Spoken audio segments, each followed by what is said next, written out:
What is the one thing that you would do if you never got paid for it, if no one ever gave you an accolade for it?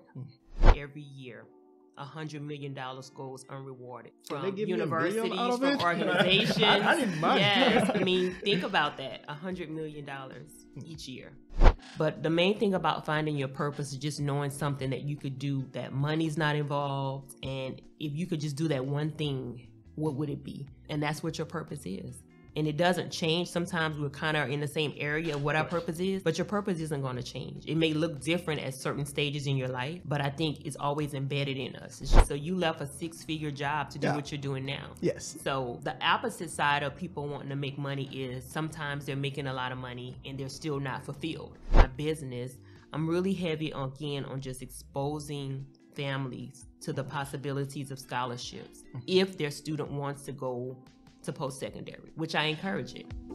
Hello friends, and welcome back to the Unbounded Growth, the podcast that unlocks the principles to achieving your limitless personal development, leadership, and growth. In today's episode, Adam and I had the privilege of sitting down with educational specialist and certified family life educator, Lontage Woods. In this episode, she talks about her journey, but we also share a little bit about education and the opportunities that are out there. And most importantly, our last discussion centers around purpose. How do you go about discovering your purpose?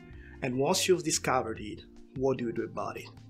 Lontage Woods has more than 20 years of experience with working with children and family. Furthermore, she's also the owner and the CEO of a consulting firm called New Focus. New Focus has a purpose to help families and people on every single stage of their lives. If it's your first time here and you're listening to us on your most favorite podcasting platform, do not forget to follow us so you can stay up to date with all our information. And if you're watching us on YouTube, don't forget to hit the subscribe button, but also turn on your notification bell so that you can be informed every time that we have a new episode. With that being said, ladies and gentlemen, let's dive into today's episode. All right, ladies and gentlemen, welcome back to Unbounded Growth. My name is Mark Allen. I'm here with Miss Woods and of course Adam. Big shout out to our friend Emmy, who has given us a space today for recording in this wonderful space. We truly, definitely love it. It's amazing. How are you doing, Adam? I'm doing well, Mark. How are you doing? I am doing amazing, Miss Woods. Thank you for joining us today. How are you doing? I am doing great. Thank you all for having me. No, it's a great pleasure. Thanks for the work as well that you're doing out there. And we talk a lot about it, a lot about your journey, your faith journey, and a girl from Louisiana living down in Texas. Yeah, Texas living, but Louisiana loyalty. That's my hashtag. I always say that, we Congolese by the grace of God, but American by choice. Yeah, definitely. So thank you for joining us today. Let's just dive into it. Let's start a little bit with your background. I know you've spent a lot of years, more than 20 years in education. How did this journey get started for you? Yes, this April it will be 23 years as Wow. an educator. Congratulations. Yes, half of my life. I'm 46, so it'll be half of my life. But I began in the Louisiana childcare system. I was a preschool teacher, and then I worked my way up, became an administrator. I am a 2-time college dropout before getting my first degree. So that's a part of my journey, but I always knew I loved serving children and families. That's great. Just had a little bit too much fun in college. That's amazing. Can you share a little bit about that? What was your experience basically going to college, or what's pushed you to not finish your degree? Is it about the major you're doing, or is this something you wanted something different? What was your priorities like at that time? Okay. Well, I came from a very small farm town. So I was sheltered, raised by my grandparents. I had a village and wasn't really ready for all the independence of college. And that's something that now I'm passionate about when I'm talking to high school students, preparing them for college, making sure they understand that you're on your own. No one's waking you up, telling you to go to class. Academically, I was a great student, always been an honor student. So it wasn't academically that I couldn't handle it. It was just the independence and not knowing how to structure that on my own. So that was part of my journey. And I went back again, and that time I had more fun. And then when I finally went back, I had to just buckle down, and I graduated almost with honors because all of my other classes before kind of took me from being that honor student. But I mean, every semester I was hitting a 3.8 to 4.0. Wow, amazing. And I got my bachelor's in child and family studies with a minor in human development. Amazing. That's I great. know, as far as the choice of your education, I know you enjoy working with kids. I do. But what prompted you into, how did you figure out that this is what I want to do for the rest of my life? I come from a huge family. So like I said, my grandparents raised me. They had 8 children, and I'm the oldest of 33 grandchildren. Wow. Okay, that's So I have a been lot. around children my whole life. Since I was a kid, I've been around children. Yes. So that pretty much was it. And I come from a family of educators as well. And then at some point in your story, you say that you drop out of college because of the lack of structure, the way you're structuring things. And one of the biggest difficulties that we see with a lot of people today is once they drop out, it's always hard to go back in. How did you, push yourself to get back into the educational journey? Right. Well, the first thing was remembering that I wanted to be the first generation to graduate, and my grandparents had saved for me to go to college. My grandfather was a very humble but hardworking man. He was a farmer. So I had the opportunity to go to college the first time, didn't have to take out financial aid, didn't have to do work study, just literally just go to class and maintain my grades. And I knew I had to redeem myself because of their legacy. And there's a twist to that because I like what you're talking about, having a family that supports you educationally. Today, we see, especially in our communities, we're talking about people of color, minorities, a lot of our parents do not prepare college education for their kids. And a lot of kids are graduating with humongous amounts of debts. How did that work for you, for your parents or for your grandparents to even take care of you? And what can parents today prepare? What can they do to prepare their kids for college and not just, accumulate debt and sometimes having hard time even repaying that? Right. Well, for my situation back then, it was a little bit different because in addition to my grandparents, I had that village of my aunts and uncles. So everybody kind of pitched in. So I had a college fund. Take a village. Start out with, yes. And when I blew Take a through that, village. then I had to kind of work my way back up. But now I really encourage parents, and it's a part of what I do with my business, to make sure that, number one, their students know what their purpose is and wanting to go to college. So many students change their majors. And when you're changing your majors and you're dropping classes, that affects you financially, whether it's through financial aid or your parents are paying for it, because you don't get that money back for those classes sometimes. Right. But also just taking advantage of any scholarships that's out there. Last time we talked, and I know I'm kind of rushing you through getting into this great. conversation, especially you mentioned something that I'm still thinking about till today. There's almost $1 million of scholarship that go untouched every single year because kids are not applying for it. And before we dive into that discussion and the things that kids can do in college today, you go from just being an educator to starting up a business. How did that process work? Okay. Well, I want to go back and correct something. It's $100 million. $100 million. And this is per Okay, Forbes. this is per Forbes I'm magazine. almost passing out now. Yes, Forbes magazine. So November is National Scholarship Month. So prior to that, I started doing some research just to start preparing, to do some promotional things with that on my social media platforms. And they had just released an article that October that came out, and it says every year $100 million goes unrewarded. From universities, from organizations. I didn't mind. Yes, I mean, think about that. $100 million each year. So the money that goes rewarded, there's still $100 million left on the table. And why is that? Number one, a lot of people don't know how to apply. And number two, I think some organizations and some universities don't do a good job of promoting their scholarships. Those are the main two reasons from my research that I found. Yeah, I can see that actually with a few things that I've been involved in and seeing just how people are not aware of what's happening even just around them. And that's a thing that's the challenge that we are facing as a community and pretty much around the world. it's happening. Now I'm gonna, since we started talking about your business, I want to know what's your really business about. Like, what do you exactly do? Okay. Well, the name of my business is New Focus Family and Youth Consultant. In addition to being an educator, I'm also a certified family life educator. So I provide information on various topics dealing with families and children, education, support through resources, mental health.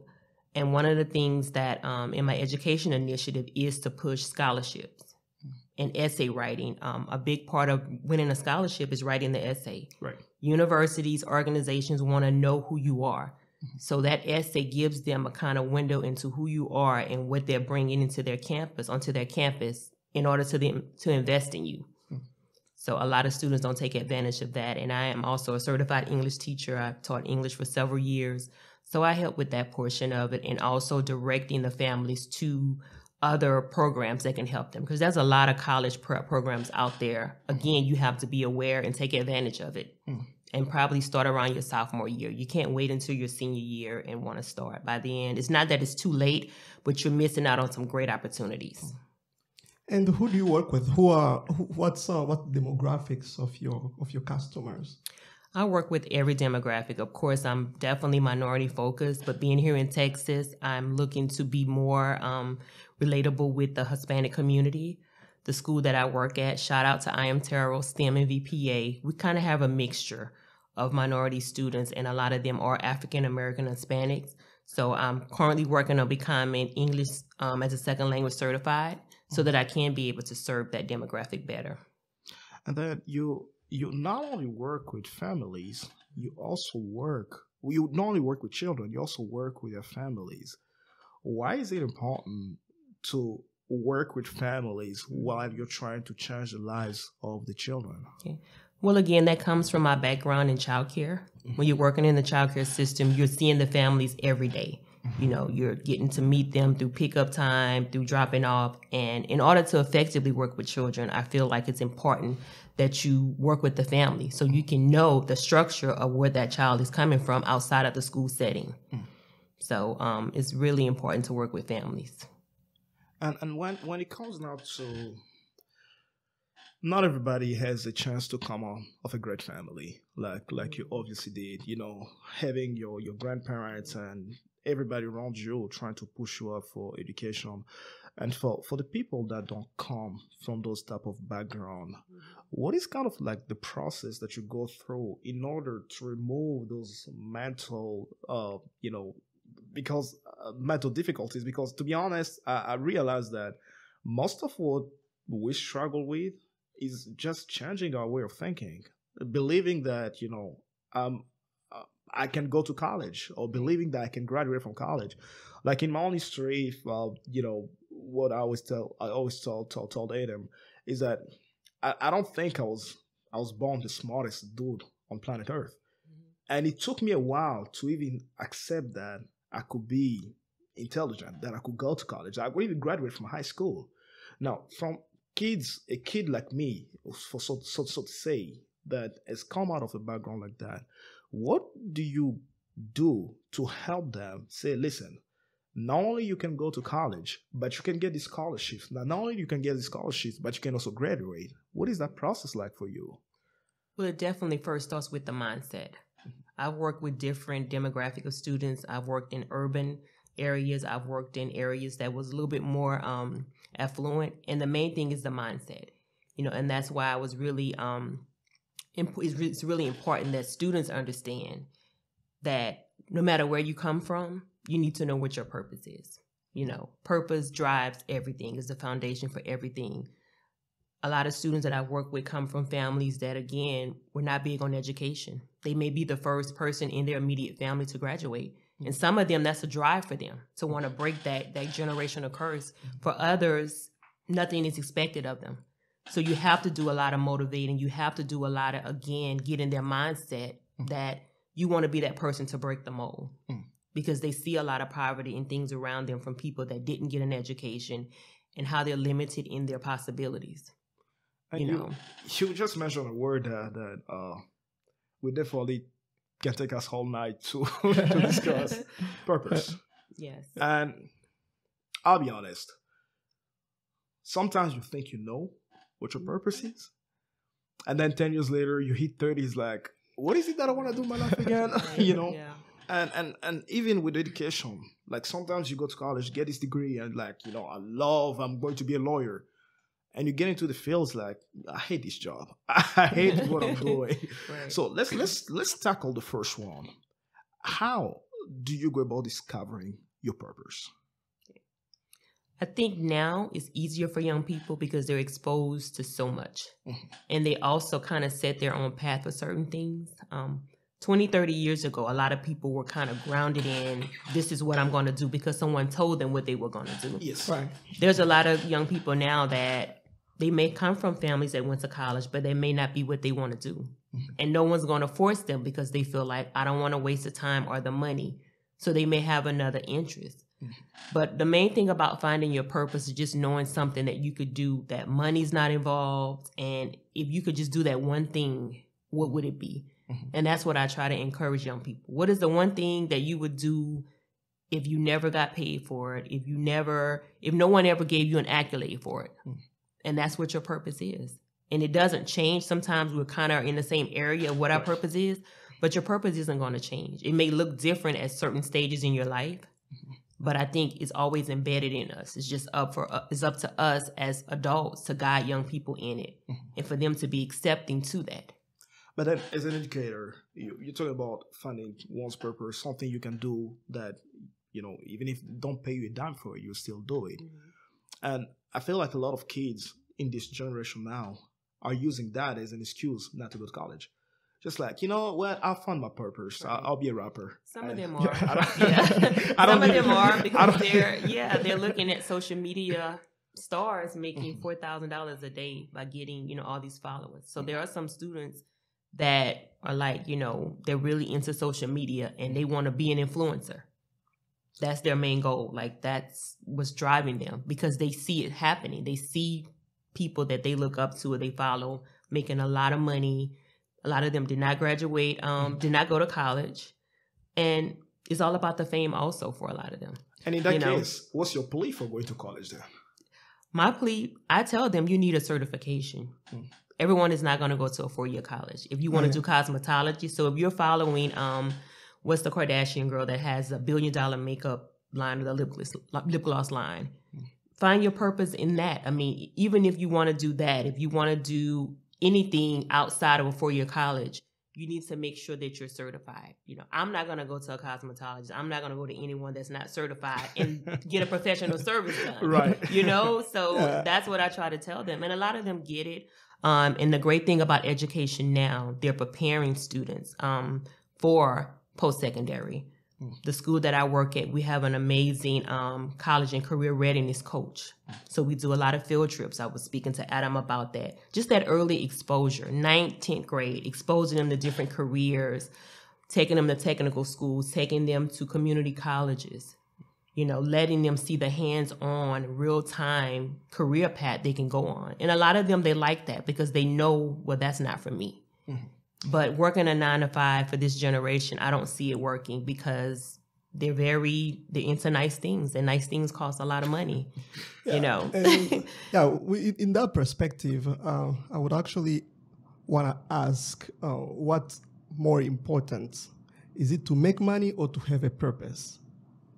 You asking me what I think or what young people think? What do you think? Because it's kind of it's a challenge in today's world, right? You hear people tell you like a purpose doesn't pay bills. You can have a drive.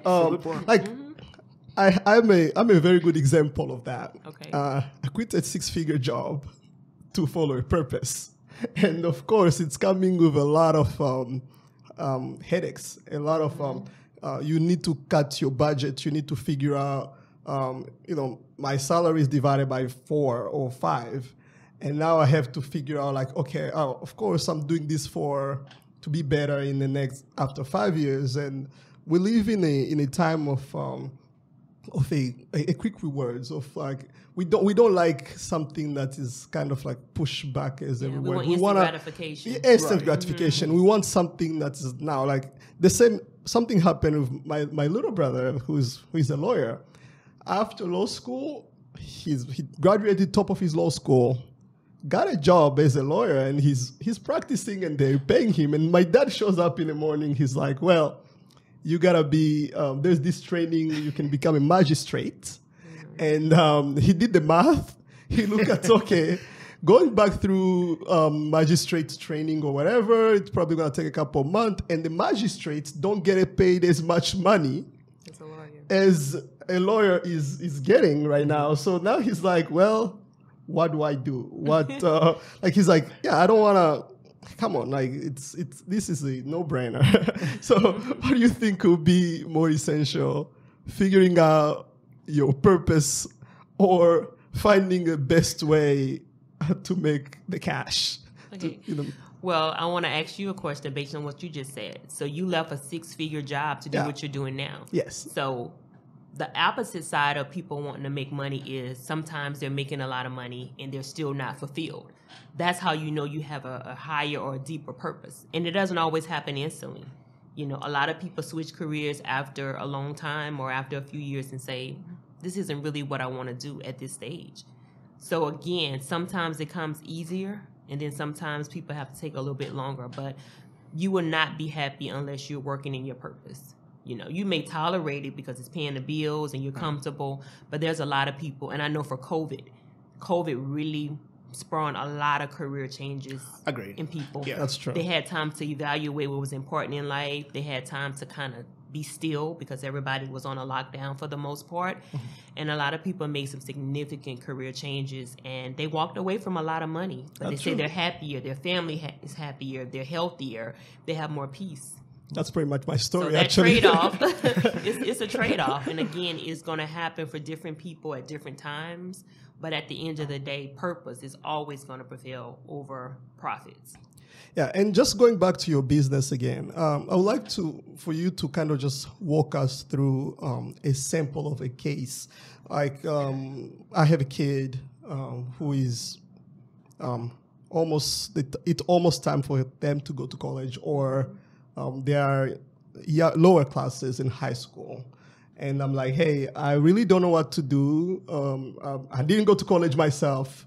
And then I find that Lontage is here and can help. What exactly would the kid go through, and how long is the process until they reach the destination where you can be like, hey, from here, the kid can fly on their own? Okay. Well, like I said, the high school that I'm working at currently, we have a college and career coach. So my job as a student support specialist, I work for federal programs on the school campus.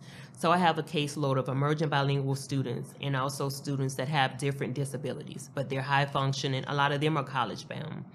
And what we do, we pretty much, again, that exposure, going on field trips. So we select certain students to go on field trips based on their interests. So the UT Dallas field trip, we're taking a lot of the STEM students.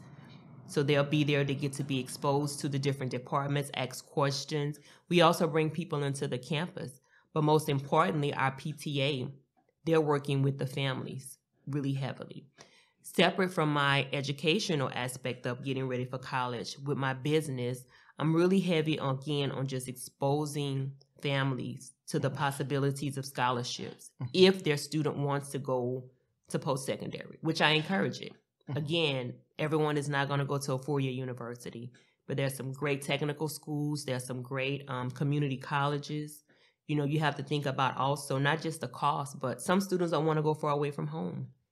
Right. You know, they may need to stay and work to help out families. A lot of the Hispanic families, they may have businesses and the students have to go to school and work part-time. So that all those situations differ, but the main thing is giving people options. As a family life educator, once people are giving information and options, hopefully they can make an informed decision from there.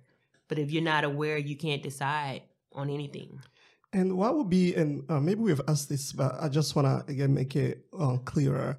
What would be a great incentive why you should go to a 4-year university and pay a lot of money, while there will be an option, as you said, there are options where not everybody should go to college, but kind of everybody should go to college. Right. Yeah, so now what would be that reason as to why, or what would be one thing that's you think could incentivize somebody to go to college?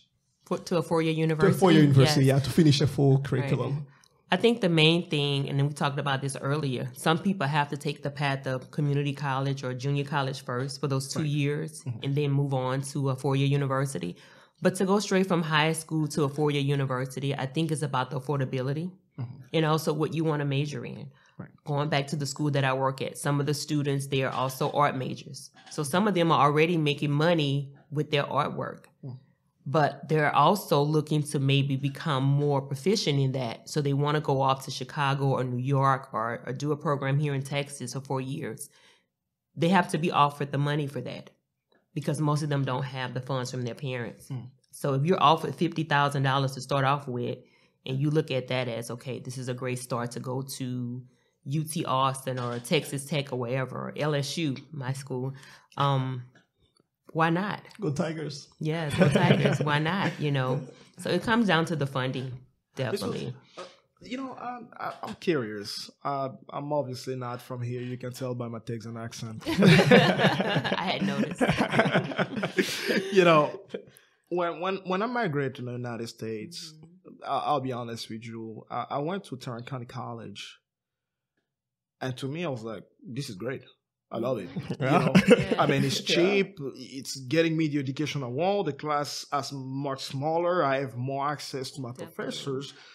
Why and I've seen it a lot on natives, why do more American kids, I mean, you talk about the whole spectrum, from black to white, Mexican or whatever, most kids that were born here feel like it's a shameful thing to go to a junior college or a community college. Why do you think that is? And a lot of kids, it's like when you're talking to kids that are going to a four-year university, they brag about it. I'm going to UT Austin. I'm going to UT Arlington. I'm at UT Dallas, so I'm going to LSU. But when you talk to someone who's going to a JUCO, it's like, I'm just taking some classes, trying to figure out what's going on. What do you think causes that? And people are not realizing that sometimes just a math question. This is how much money you save for the first 2 years, and you can still go to great university. I have a gentleman that I know. He was at TCC, graduated with 4.0. After that, went to Harvard, and then went to MIT for his master's. And the whole time, why do you think that is? Yeah. I think, again, it has to do with people being informed. Sometimes we like the optics of seeing we're doing something. But when you look at, like you said, the numbers, that you can pay maybe half for those 3 credits than you would at a four-year university than 2. And if you're getting a scholarship, that's more money you can have in your pocket.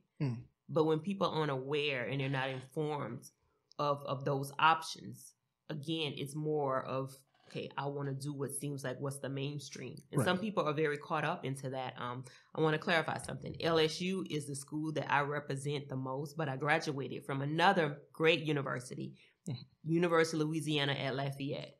But LSU was my dream school. Right. Couldn't get in. I didn't have the math scores at the time. It was really hard to get into LSU in 95. And the school that I went to, again, it was a party school, but it was still a great university. And I say that to say a lot of people that went to LSU, they party there too, but they couldn't handle it because the affordability. We have something in Louisiana called TOPS. So there's a lot of criteria you get to pay for school. Again, you have to meet those requirements. There were so many students that left from LSU and came to UL Lafayette, and they felt embarrassed by that. Wow. It's still a four-year university. It's still an academic institution. You're still getting a degree. It's the optics of the name. Yes, it's the optics of the name. And I feel horrible saying that LSU is my school. It's my favorite school, but I love my university. I love UL Lafayette. It's a great school, but it's the optics of it, just... That's what it is, and no one should feel embarrassed about anything because any type of post-secondary endeavor is something you need to be proud of and take full advantage of it. You just share that example to go from Tarrant Community College to Harvard to MIT. You have to start somewhere. It's not where you start, it's where you finish. So that's what I would encourage someone. If you need to do the community college route for whatever reason, it's not because you can't go to a four-year university. Maybe you're not ready to leave home at 18 and you want to just drive 30 minutes to 45 minutes to be on college, in college near a campus that's close to your home. Take advantage of it. And then we've talked a lot about information, the lack of information. Where do people, because you obviously have a lot of information. Where do you get this information from? From here. I see a lot of TikTok videos on my phone. I don't know where you get your information from. You mentioned TikTok. You spending so much time on TikTok. I tell it to my students that I work with. Are you researching certain things? I tell it to my niece. I have 2 nieces that's graduating this year. Both of them are college bound, working with them on scholarships, but I hold them accountable. I can send you the scholarships that's available, but you need to sit 2 hours aside and look for those scholarships and do your research and make sure that you meet the requirements. Everything we need is at our fingertips, but you have to take time and do it. You have to Google those things. You have to, I watch the news a lot. Like being raised by my grandparents, I always watch the 5:30, 6 o'clock, 10 o'clock news. You find out so much stuff on the news, like really good information. I'm serious. And you just have to want to be informed. This stuff is not going to pop out to you. You have to make connections, networking. I'm here now speaking to you all because I met you at a networking event. Right. We have to, if you want something, you have to set your priorities and be laser focused on that objective. Because if not, you're just going to be all over the place. And when you say you're not aware, is it because you didn't want to be aware or you just, no one told you? It's a difference. You have to ask questions. And that's for parents, that's for students, even for high schools. High schools have to find this information out and get their students prepared to take advantage of all the great opportunities out there. We're going back to the $100 million. It's sitting there because, again, people are not making themselves aware.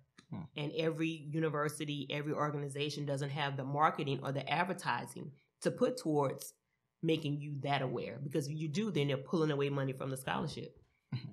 So I think they could do a better job, but at the same time, you just have to, you have to kind of do your research, ask questions, Yeah, and I'm going to switch gears here a little bit, and I'm just going to go a little bit at the personal level.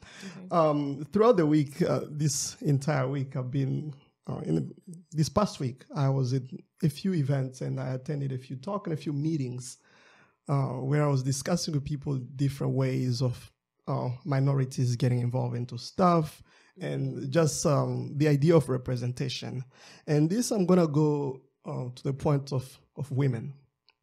And this is going to be women in leadership. Lontage, we're having a discussion, and you are a woman in leadership. And you are empowering other people, you are helping other, and like I would make an assumption that a lot of girls would identify with you, and they could trust you to be in their life and be through their process because they can easily identify with you. But one thing that I've seen in the crest of leadership is that there are less and less women in places of decisions. And this is just like I was in a meeting, a very important meeting for an institution, and it was everybody could be in that meeting. Like everybody's invited completely. But out of the 13 people who showed up, which means it's already a minority. Imagine you're inviting like 5,000 people and 13 people show up. From the 13 people who showed up, 12 of us were guys. There was one girl.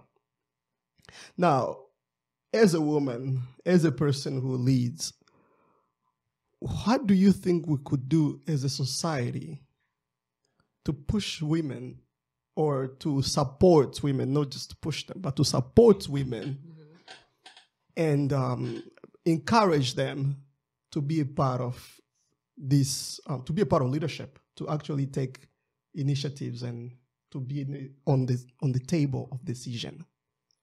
Okay. Well, I don't know exactly the circumstance around the meeting that you attended, but again, making people aware. I know women that are really go-getters are striving to be the best they can be. They're doing their research, such as myself, such as a lot of people I network with, such as a lot of my colleagues. But I think to have that awareness there so that they can be informed, but also make it a safe space. How did the one woman in their respond in a room with 12. She might have had her own, but, it has to be a safe space because some rooms may not be a safe space for women as far as to voice their opinions and then to be heard and to be taken seriously. And I think that's definitely needed because we have a lot to say. We can partner with the other gender and make things happen, but we have to have that awareness and that safe space to do so.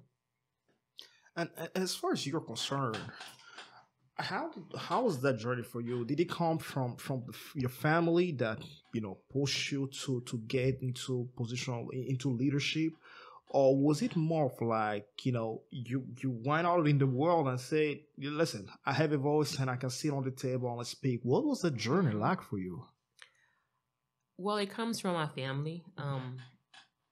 A part of it is my family, but also just me being an advocate, and I think we all can be an advocate for something, but seeing something that's not right and just having it get to the point where it's like, I just cannot say anything, So it's just really wanting to be an advocate for certain things and just making sure, again, that my voice is heard, but just not settling for something being the way it is because just the way it is. And that's not because just I'm a woman. It's because I'm a human being and I believe in human rights and I believe in being a good citizen as well.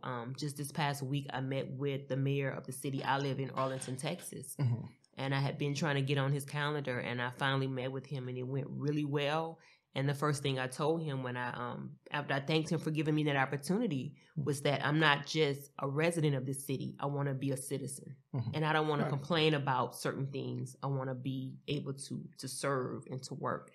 And from there, he gave me a seat as a youth liaison on a Black African-American coalition for that city. Wow. That's amazing. Yeah. Congratulations. Yeah. So I'm excited to do the work there, but it goes back to, again, I wasn't afraid because 2 previous times when I met him, I told him, I need to get on your calendar. And I had worked with the previous mayor when I lived in Baton Rouge, Louisiana. And with that, it was just going to different community events. And she had something one time, me and another young lady showed up. She did a lot of community activism. And she was like, I want y'all a part of my council. And we were going full throttle until COVID took place. So just knowing that you can have a voice and people will take you serious if you make that known. That's amazing. And now, what do you do in order to develop yourself and not deal with fear? Because I think fear is a big factor in a lot of things. And a lot of people, I've met people with great talents, great voices who are afraid to sing. I've met people with great art who are afraid to draw. People with great skills who are afraid to speak on the table or to just voice up their opinion. How did you get to a point of gathering up your courage and be like, I'll do what I'll do? Right. I wasn't always like that. I think it was always in me, but just different life situations. And again, just wanting to advocate for something, just not accepting the status quo. And it just developed into me, being, like I said, a advocate and a person that's just not going to settle. And I teach that to young people. Right. I think that's a big part of it too. I don't want to tell them something that I'm not doing. And I still have fear, but it's mostly doubt. I always do this hashtag called faith over fear, and it's just that doubt sometimes. But I'm in go mode with everything that I'm doing. Like I said, COVID had a really big impact on me in a lot of areas of my life, and it's just been full steam ahead since then. The transition from Louisiana to here. Let's talk about that later. So what were those COVID years like for you? Yeah, COVID was really difficult because in Louisiana, I like to say we were on a real lockdown. Like our state is very small. We don't have a lot of hospitals, so our governor and all the health officials were really adamant about just being on lockdown. And I live by myself, so I really wasn't around anyone a lot. So it gave me a chance to be still. It gave me a chance to really think about and reevaluate some things in my life, and both personally and professionally. I had to make some decisions, and I did it. I sacrificed a lot. I left a lot of things behind in Louisiana, but I haven't looked back. And then that's the other portion. I mean, you're living the known for the unknown. You're coming to Arlington, Texas. It's a different city. It's a lot of different people. It's a lot of driving. It's a lot of that. What was that transition like for you? Well, I'm still transitioning actually, but as far as traffic, and this is a funny thing. I lived in Baton Rouge, like I said before moving here. Arlington traffic is a breeze compared to. I love Louisiana, but our traffic is horrible. You know, our traffic is really bad. So adjusting as far as just the daily living, you know, it's been a transition, but I love it because I know I was purposed to be here.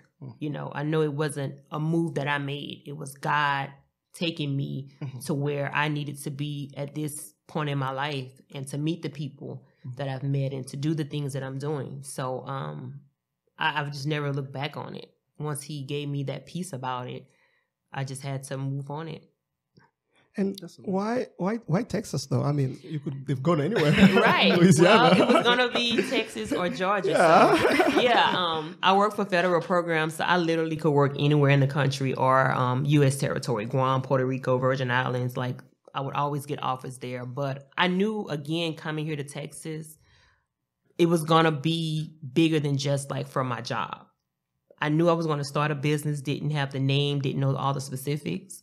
But everything that I had did previously, I knew was the foundation. And just Arlington was where, it's a crazy story, but it's kind of like a Coming to America story. Yeah. So I had 2 different states, Georgia and Texas. And literally, I was driving home Thanksgiving of 2021, and God was like, wherever you move is going to start with an A. So I remember when I got to my grandmother's house, I unpacked and everything, and I started scrolling on my phone for like cities in Georgia and Texas that start with the A. And I just picked 3. I think my 3 here were Arlington, Amarillo, and I forgot the other one. And in Georgia, it was Atlanta, Athens, and another A. And I just was praying on it. I have the scripture and everything still in my phone saved. And probably about a week or so before Christmas, Arlington. That's what he showed me. Like, it's no joke. Like, Arlington. I have nothing but family in Houston. My brother's in Austin. My best friend is in Austin. He just wanted me to come somewhere where there was no one. I mean, I know no one in Arlington. Wow. Like, no one. That's a big leap of faith. Yeah. The closest place is like Fort Worth. I have a cousin in Fort Worth. But, you know, just like, why Arlington? Yeah. People ask me that, why are you in Arlington? Yeah. Not Dallas, not Fort Worth, not, you know, any of these other places, like Arlington. Amazing. So, you're also a big reader. You enjoy reading. How did that journey start for you? Was it, you know, I shamefully admit that I didn't start reading until after high school. That's when I started even picking up a book to read and finish. I finished my first book, I think I was in my last year of high school or something like that. How was that journey for you, your reading journey? I think it came from growing up, like I said, in a small town. So when we weren't playing outside, it was like too hot or it got nighttime. I was a kid that went to the book fair and didn't buy like all the little trinkets and erasers and all that stuff. I actually brought books. Wow. So I just, it just opened up my world to more possibilities, you know, and I've just always loved reading. And when I went into what I wanted to teach, I wanted to be a reading teacher. So I'm certified to teach 4 through 8 English and language arts. And I'm also big on just the whole literacy thing. So next month is National Reading Month. So my business is going to be promoting a lot of authors, a lot of African-American authors. Nice. It's also Women's History Month. So I have some women I'm going to be spotlighting who I feel are going to be like the next Toni Morrison. One of them is an amazing young lady from Louisiana. She survived Katrina at 5 years old, and she wrote a book called Celeste Saves the City. And she's now a civil engineer because she became fascinated with the levees and how they broke. Amazing. So I'm going to be spotlighting her, and she's going to be doing a podcast with someone that I network with, and just getting her story out there and encouraging young girls to read, all kids, but particularly young girls to read and to write books. Right. Because she said like around 8 or 9 that she wanted to write this book. It was like an imaginary thing of how she could have saved the city of New Orleans. Mm-hmm. Yes. I think I should have on your podcast. Absolutely. Absolutely. I'll connect y'all. Yeah, she's on IG with us. Yes, her name is Courtney Kelly. Shout out to Courtney Kelly. Yes, I will shout out anybody from Louisiana. I love my home state. Yes, and she's here in the DFW now. That's great. She's an amazing young lady. But yeah, that's great. That's an amazing story. Yes. So, you know, just love. I have a vegan cookbook. She's actually one of my former parents. She wrote a vegan cookbook, Nettie Johnson. She's from Baton Rouge. So she's going to be on. So I'm really going to do a lot of promoting during National Reading Month, encouraging people to read, have a couple of incentives for some students that read books, and can kind of do like a 30-minute thing with me and kind of give me like a summary of it. Kind of like what I would do with my students in school, because you're not really reading if you don't comprehend. You know? That's a good point. And I mean, I really want to talk about that reading portion. You work a lot with kids. And nowadays, it's much easier to scroll on TikTok than it is to read. It's always been much easier to do everything else than read, at least for me. How do you get someone to get to read, to want to read? I mean, I could force you to read for your math test, but how do I help inspire the person to want to do it on their own? Okay. Well, like I said, in the role I have now, I provide support to students and to teachers. So most of my students that are struggling, they're struggling in the humanities course, which is reading and also writing. And it's just literally just telling them, like, this is a life skill. And that's what reading is. Reading is a life skill. I know you may not like the content of what you're reading. You may think it's boring, but you're grasping the skill of what you're reading more so than anything. The writing is just a whole nother beast because, of course, everybody texts now. Right. So they have to realize you need to write for an academic purpose as opposed to wanting to abbreviate everything the way you would in a text. Default. I mean, they literally, they literally want to turn in work like this to teachers. And it's like, and I had this one student, he's so funny, but that's the way he wants to write. And he's like, well, that's my method of I always use the word written expression, of expressing myself through writing. But it's not appropriate for school, you know. But he's really smart, but he, you know, it's just to him. Yeah, and he wants to be an engineer, so go figure. He's awesome in his science and math, but he just struggles with wanting to write. He's getting better, but he just doesn't see the purpose of, you know, writing. You tell him to write 800 words, which is 3 pages, double space.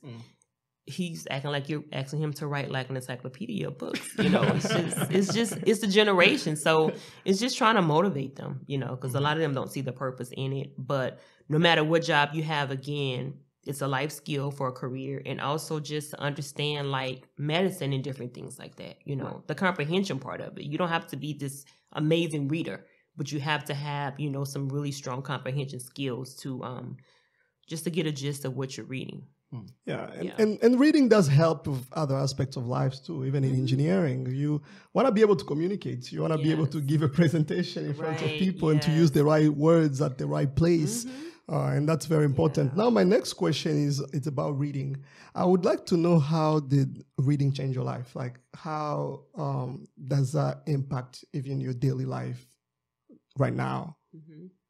Well, a part of what I do on my job, so I work for federal programs, but I do a lot of compliance. So I have to read anywhere sometimes from 8 to maybe 42-page documents. Now, to be honest, to sift through those documents. I love reading, but when it comes to compliance, I'm not sure. To sift through those documents, because they're federal documents, IEPs, and to comprehend what they're saying. So, like, me coming into my job this year, if I got an IEP from someone that, if I'm writing it, I pretty much know what it says because I'm the one writing it. But if someone else wrote it, I have to kind of transcribe that and say, okay, this is the type of services the student is supposed to be having based off of that. Just in my personal life, like I said, just understanding things and comprehending from a level of, okay, and then I'm Googling what words mean. I'm constantly Googling words. You know, like I said, if I get medicine, I want to know side effects. Well, what is this? You know, I'm not a medical person. So it just kind of helps me understand things. And then I just like to kind of make sure that, you know, even when I make posts, I'm always going back editing. Did I leave this word or does this sound? Because as an educator, number one, I don't want to like not be politically correct with everything, but also I work off of grants. So I want people to see that I'm using proper written expression skills and the proper grammar. You know, I mean, sometimes I don't get it right, but you know, my sister's like, your stuff is just always so nice. She was like, oh, that's the English teacher in you.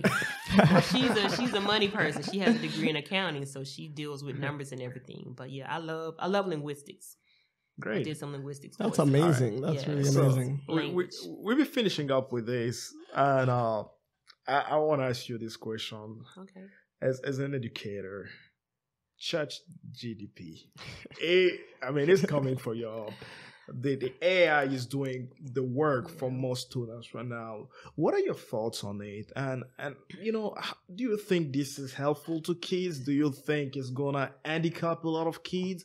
And how can education today in 2023 work alongside? Because it's here to stay, right? How we educators work alongside with things like AI to help their students. It's interesting that you asked that question because, like I said, I'm a news person. So they had a big thing on the news. I think it was one of the stations out of Dallas or San Antonio. And they were talking about that exact same thing. I don't think it's a bad thing if it can enhance something. But I think if it's to supplement something else, it could handicap a lot of students. It could handicap a lot of educators because, again, to me, the art of teaching is about engaging. And if you're using something else to supplement that, that's programmed, you're really not engaging, So it's going to be interesting to see what happens. And you're right, I know it's not going anywhere, but I think they're going to have to find a way to make sure that it's structured, that it doesn't take away from the gist of what's trying to be done. And a lot of money is being put into it. So that's how I know that we have to prepare for it. And maybe by then I'll be retired. I don't know. Fully retired. No, exactly. I was pretty, I'm never the type of guy who's out there after the latest technology. If it came out yesterday, it would take me a few months before I even touch it. But the other day I went to ChatGPT. It's funny because I'm a technology person. I'm literally a software engineer, but Windows 11, I don't even know what it looks like. That's just how laid back I am with some stuff. I'm not always in a rush. But I went to ChatGPT and I started, talking to an AI, which felt weird, but and then I thought about the benefits, the opportunities, but I also got scared to some extent when I was reading the news and they said ChatGPT actually passed the MCAT exam. Oh. And I was like, okay, now if ChatGPT passed the MCAT exam, then I need to check the credential of my doctor every time. Right. Because I don't know how I got it. Degree, exactly. right?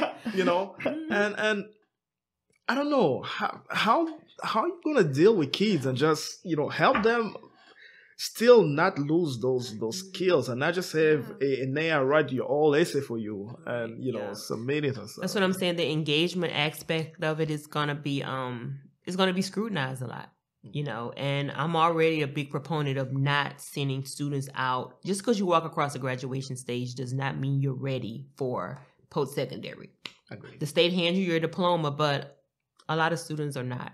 Students graduate all the time, reading below, grade level. They don't have the basic skills that they need to be able to function, even with the, I don't want to say minimal job, but, just with your basic entry-level job. Right. So if you're, again, using something else to supplement a live person, live instruction, that feedback, that engagement, it's going to be suspect. Hey, we'll see what... like I said, I know it's coming, but I'm not really totally prepared for it, But, yeah, it's coming down the pipeline real strong. Totally. We see what the future and I'm seeing a lot of educators are also investing in this in a way to discover that it's an AI that wrote this. I saw a paper out of I believe it was MIT or MIT. There is somebody who is developing another algorithm. Actually, he already did. Yeah. No, he did. He actually developed. There's someone who developed something to show if something was generated by an AI. So they're trying to counter it? Yeah, trying to counter it. We're going to see more of that too because, again, it's a lot of money into it. And whoever comes up with the best one is going to probably get a Nobel Peace Prize or something. I don't know what they want, I don't know, but go for it. Hey. Awesome. Well, thank you so much for having been here. We always end up our interviewing or podcast with a few questions that we have for you. Okay. You answer them in one word or less, or a sentence or less. All right. The first one was your favorite author. My favorite what? Author. Oh, Toni Morrison. Toni Morrison. Or Zora Neale Hurston. Their Eyes Were Watching God. That's like one of my favorite books. So I love Zora. Nice. We definitely look it up. Your favorite book, you just said it. Yes, Their Eyes Were Watching God. If you weren't a teacher, what else would you be doing? An attorney. Attorney. Yeah. You got the skills for it. I mean, I thought about it, but Easily it's do like, it. you know, yeah. So, your morning habits, your 3 top morning habits. Meditate, listen to worship music, and I have to sit at my island and eat breakfast. Nice. Nice. And what do you want to be remembered for? My service to others. Your service. Yeah, service. Yeah, I have the gift of service actually, so that's what I want my legacy to be. How I service to others. That's great. Yeah. And the last one, if money was not a problem, where would you live? Greece. Wow. Why Santorini. Greece? Why Greece? I'm a big history person as well, and I just, I would live there. Just everything about the country, and also biblically, a lot of things took place in Greece. But just the practical answer, it's just a beautiful place. It's just when I see pictures of it, I'm planning to go there real soon. But it's just a beautiful place. It just looks so peaceful, and everyone that I know that have visited said, like, they didn't want to leave. Like, it was one of the best vacays they had. That's great, ladies and gentlemen. I believe it is that we'll be ending this interview today. Miss Woods, thank you so much for Thank you all for having me. And all the kids who are listening out there who are still in high school or about to graduate, how can they contact you? People who are looking for scholarships, how can they reach out to your services? Of course. So I can be reached via my website, www.newfocusfyc.com, or you can find me on Instagram, NewFocusFYC22, or on Facebook, New Focus Family and Youth Consultant, or by my name, Lontage Woods, Lontage Woods with an S. That's amazing. Ladies and gentlemen, Adam, anything else? Oh, that's it. And really, it was really a great pleasure hosting you and having to hear a little bit about what you do and your life and inspire others. And also, we really do appreciate the service that you are doing for others, especially for the minority communities that need it more than any other group that's needing it now. Really, thank you so much for your service. And it's really a great pleasure to have you here. Thank you all. And if you're out there and you give your teachers hard time, please do not give hard time to Miss Woods. She's an amazing person. And also make sure that you do not let the scholarships go without applying for them. $100 million that are left on top is a lot of money. And I think we can do a better job as a community. We can do a better job as people just to get people informed and to let them know that, hey, there is money here and you can get it. And even for small businesses, and I know we have another time to talk about that, as a woman starting a small business, the opportunities. Are out there as well. Exactly. The grants that are out there and the opportunities that are out there. Again, lack of information is definitely killing us a lot in the 21st century. A lot of people are dying for lack of information, which is very terrible. But it's with that we'll be finishing this episode today. Thank you again for having joined us. We'll be meeting next Tuesday. I think this will be the last episode of this season, and then we resume back with our 3rd season. We appreciate you stopping by here. Y'all have a wonderful week, and God bless you. Bye-bye.